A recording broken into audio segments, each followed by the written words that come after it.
സ്തനാർബുദം എന്ന് പറഞ്ഞു കഴിഞ്ഞാൽ അത് ബേസിക്കലി ബ്രസ്റ്റിലുള്ള ക്യാൻസേഴ്സാണ്.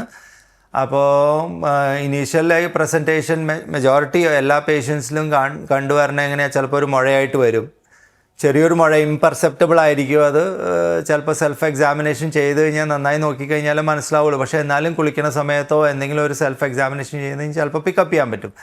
ചിലർക്ക് ചിലപ്പോൾ അതുപോലും മനസ്സിലാവില്ല, സംശയമായിരിക്കും.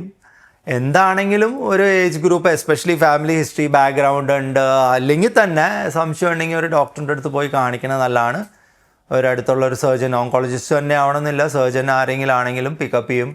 ആൻഡ് ഒരു ഏജ് ഗ്രൂപ്പ് കഴിഞ്ഞിട്ടാണെങ്കിൽ നമുക്ക് ഈസിലി മാമോഗ്രാമും ഒക്കെ ചെയ്ത് പോകാവുന്നതാണ്.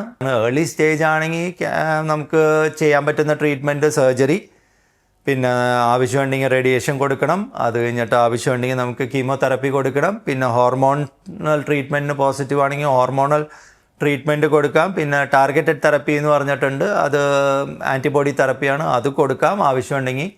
അതെല്ലാം അതിൻ്റെ ക്യാരക്ടറിസ്റ്റിക് അനുസരിച്ചിരിക്കും.